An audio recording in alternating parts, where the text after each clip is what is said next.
मोक्ष मार्ग में चलने वाले या भगवत प्राप्ति के मार्ग में चलने वाले साधु जनों का, भक्तों का पहला पड़ाव होता है कि अपनी निष्ठा परिपक्व करे। पहला कदम मजबूती है कि अपनी निष्ठा परिपक्व करे। कोई तुम्हें साथ नहीं देगा, कोई तुम्हारा इस मार्ग में मित्र नहीं होगा। जिसको मित्र बनाओगे वो घसीट लेगा प्रपंच की तरफ। आपको अकेले चलना है। आज तक का पूरा खुद का अनुभव है, इस मार्ग में अकेले चलना है।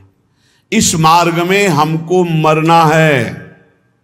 जीवित मर जाए उलट आप में समा यह है दिलगिरी। हर समय कष्ट, 1 मिनट का कष्ट, हर समय का कष्ट, पूरे जीवन का कष्ट। मृत्यु जब तक नहीं होगी तब तक का कष्ट।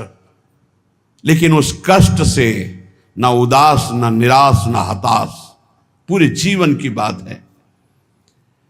जब साधक पहले पड़ाव में दृढ़ हो जाता है, पहला पड़ाव यही है, सुख की तरफ आकर्षित नहीं होना, दुख से हमें मुख नहीं मोड़ना, तब उसे साधकों को सत्संग मिलता है, शुद्ध संत संग।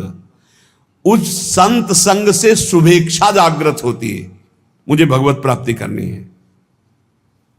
पहला पड़ाव तुम्हें सुख घसीटेगा, कदम नहीं बढ़ा देना सांसारिक सुख की तरफ। दुख तुम्हें भयावह लगेगा, कदम उसी की तरफ बढ़ाना। यह है भगवत प्राप्ति के मार्ग का पहले साधक का कदम। पकड़ो, सुख घसीटेगा, सुविधाएं घसीटेंगी, सुख सुविधा की तरफ कदम नहीं बढ़ाना। दुख घसीटेगा, भयावह दिखाई देगा, चलो दुख की तरफ चलो। और जिसने दुख की तरफ कदम बढ़ा दिया भगवत मार्ग में, वो महासुख को प्राप्त हुआ। दूसरा उसको क्या संग? संत संग मिलता है, विशुद्ध संत संग।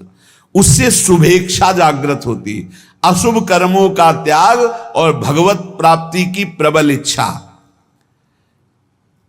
ऐसे पुरुष को प्रापंचिक रिश्ते नातेदारों से बैठकर बात करना, ये सब कुछ अच्छा नहीं लगता।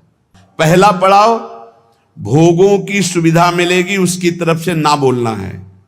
दुख है परमार्थ में, ये दिखाई दे रहा है आपको, लेकिन दुख नहीं, महासुख है। जैसे संसार में सुख है, ये दिखाई दे रहा है, लेकिन ये भगवान कह रहे हैं दुखालय है, इधर सुख नहीं है। परमार्थ में दुख दिखाई दे रहा है, लेकिन इधर महासुख है, इधर कदम बढ़ाओ परमार्थ की तरफ। दूसरा, जे ही कदम बढ़ाओगे तो सच्चे संतों का संग मिल जाएगा, पहचान, शुभेच्छा जागृत हो जाएगी। पापाचरणों का त्याग और भगवत मिलन की, शुभ कर्मों की अंदर प्रबल इच्छा जागृत होगी। तीसरा, उसे बद्ध पुरुषों का संग अच्छा नहीं लगेगा। ये रिश्तेदार, नातेदार, सांसारिक भोगों में फंसे हुए लोग, ये अच्छा नहीं लगेगा। भले वो संसार के बीच में रह रहा है, लेकिन उसको इनसे प्रपंच की बातें करना, संसार के लोगों की, रिश्ते नाते की बातें, ये अच्छा नहीं लगता। आंतरिक जब मन का आकर्षण भोगों की तरफ होता है, उस भोगों से मन को जलाते हुए परमार्थ की तरफ चलना है। क्या जाने संसारी पुरुष, इनको तो जब जो इच्छा हुई सो भोग लिया, ये क्या जाने चढ़ाई को, ये तो खिसकते हुए गए नरक की तरफ। और वो जब साधक संभल कर चलता है तब इनको लगता है नहीं नहीं, परमार्थ में इतनी ऊंचाई पर नहीं, भ्रष्ट करने के लिए वो उपदेश देते। तो बद्ध पुरुषों का संग ऐसे साधकों को अच्छा नहीं लगता।